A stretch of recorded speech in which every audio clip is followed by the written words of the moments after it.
사랑하는 오픈도어 교회 가족 여러분, 오늘도 주 안에서 평안하셨으리라 믿습니다. 6월 2일 화요일 말씀과 기도가 있는 저녁 시간입니다. 코로나 바이러스와 또 폭동으로 인해서 우리의 삶에 많은 제약과 어려움이 있습니다. 그 가운데도 하나님께서 우리를 살게 하시고 또 우리의 삶 속에 하나님의 도우심의 손길이 계속해서 이루어지고 있음을 감사드립니다. 저는 어제 한 다큐멘터리 프로그램을 보았습니다.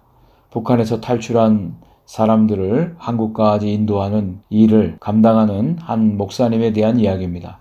그분이 지금까지 1000여 명의 탈북자들을 한국까지 데려오는 일을 하셨다는 거죠. 매번 생명을 걸어야 되는 아주 위험한 일이지만 그분은 그 일, 생명 살리는 일을 위해서 모든 것에 헌신하고 있는 모습을 보았습니다. 감동을 받았습니다. 그분이 이 탈북자 사역을 하게 된 계기가 되었던 사건이 있었는데요. 두만강 지역에서 사역을 하고 있을 때 북한에서 넘어온 7살짜리 아이가 그 목사님에게 당돌하게 이렇게 말했답니다. 우리 같은 동포끼리 함께 나눕시다. 그 말에 충격을 받고 이분이 탈북자들을 돕는 사역을 하게 되었답니다. 실질적으로 이분은 북한에서 탈북한 여인과 결혼을 해서 지금 가정을 이루고 있습니다. 그리고 어려움 가운데도 이 일을 계속하는 가장 결정적인 이유가 된 것은 이분의 아들이 그 탈북자들을 돕는 과정에서 세상을 떠나고 하나님이 먼저 불러가셨다는 것이죠. 지금도 그분은 생명의 사선을 넘는 그분들을 돕고 자신의 생명을 바쳐서 생명 구원하는 일들을 감당하고 있습니다. 그분의 모습을 통해서 결코 죽음을 두려워하지 않고 그 생명 살리는 일을 감당하는 담대한 모습을 보았습니다. 오늘도 우리가 우리 이 세상에 언젠가는 하나님 앞에 서야 할 때가 있습니다. 모든 사람들에게 그날이 올 것입니다. 죽음을 두렵지 않고 또 하나님 앞에 서는 것이 두렵지 않은 오늘 우리에게 맡겨준 일들을 충성하고 성실하게 감당할 때 오늘 우리들의 삶에 의미가 있으리라 믿습니다. 함께 묵상할 말씀은 신명기 27장 11절부터 26절까지의 말씀입니다. 제목을 아멘 했으면 순종해야 합니다 라고 정했습니다. 모세를 통해서 하나님께서는 이스라엘 백성들에게 가나안 땅에 들어가서 하나님의 명령에 순종해서 살 것을 말씀하십니다. 그 말씀을 하시면서 하나님께서 특별하게 이스라엘 백성들에게 명령하신 것은 그리심산과 에발산에 6지파씩 서서 하나님의 축복의 말씀을 선포하고 또 저주의 말씀을 선포케 한 것입니다. 그리심산과 에발산은 세겜이라고 하는 성읍을 중심으로 양 옆에 마주보고 있는 산입니다. 그리심산에는 시므온, 레위, 유다, 이사갈, 요셉, 베냐민 지파가 서서 백성들을 축복합니다. 반대로 에발산에는 르벤, 갓, 아셀, 스불론, 단, 납달리가 백성들을 저주하기 위해서 서게 됩니다. 그 가운데 레위 사람들이 큰 소리로 이스라엘 백성들에게 하나님의 명령을 선포하면 백성들은 그 말씀을 듣고 아멘으로 복창을 하게 되는 것입니다. 여기서 한 가지 궁금한 것은 왜 그리심산에서는 축복을 선언하고 에발산에서는 저주를 선언하는가입니다. 환경적으로 그리심산은 동쪽 오른편에 위치하고요. 위치상 햇빛이 많이 들고 숲이 울창한 산이라고 합니다. 반대로 에발산은 왼쪽에 위치하고 그늘이 지고 황폐한 산이라고 하는 것이죠. 또 그리심산에 서는 6지파는 축복을 선언하고 에발산에 서는 지파는 저주를 선언하게 되는데 이것을 어떻게 누가 왜 이렇게 나눴는가라고 하는 겁니다. 혹시라도 에발산에 선 사람들이 불만을 할 수 있는 여지가 있다라고 하는 것이죠. 많은 학자들이 왜 이렇게 나눈 것에 대해서 그리심산에 선 시므온, 레위, 유다, 이사갈, 요셉, 베냐민 지파는 야곱의 정부인인 레와와 라헬을 통해서 태어난 아들들이라는 것이죠. 그렇지만 여기 스불론은 레아의 막내 아들이고 또 르우벤은 장자이죠. 그럼에도 불구하고 에발산에 서서 저주를 선포합니다. 이렇게 그리심산과 에발산이 나뉘어지고 6지파가 구분되어지는 것, 우리는 잘 모르는 일입니다. 하나님의 절대 주권에 속한 일이라고 생각이 되어집니다. 이거 가지고 시비를 거는 것은 시간 낭비라고 생각되어집니다. 보다 더 중요한 것은 오늘 이 말씀 가운데 12개의 말씀이 선언되어지고 매 말씀마다 이스라엘 백성들이 아멘으로 화답을 하는 것입니다. 그 내용을 살펴보면 가장 첫 번째의 말씀은 장색의 손으로 우상을 만들어 은밀하게 세우는 것, 이것이 저주가 될 것을 말씀하고 있는 것입니다. 여기에 대해서 백성들이 아멘으로 응답했습니다. 하나님이 가장 싫어하시는 것이 우상을 만드는 것이고 그것을 은밀하게 섬기는 것입니다. 이것은 하나님께 가증한 것이죠. 십계명의 첫 번째와 두 번째 계명에 속한 것입니다.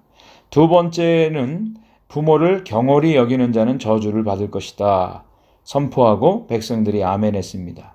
이 또한 십계명의 다섯 번째 계명입니다. 하나님을 섬기고 두 번째로 가장 중요한 것이 부모를 경외하고 부모를 섬기는 것입니다. 세 번째부터 다섯 번째까지는 가난하고 연약하고 힘없는 이웃들을 살피지 아니하고 해를 주는 자들, 이들에게 저주가 임할 것을 말씀하고 있습니다. 그 세 번째의 말씀은 이웃의 경계표를 임의로 옮기는 것이죠. 이웃의 재산권을 침해하는 것을 말합니다. 또 네 번째로는 맹인들의 길을 잃게 하는 자.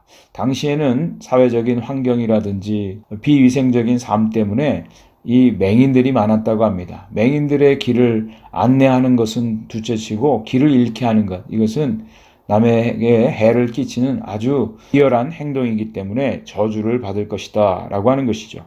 또한 영적으로 하나님의 백성들을 잘못된 교리나 또 잘못된 가르침으로 이탈시키는 것, 이것이 저주를 받는 자들의 모습입니다.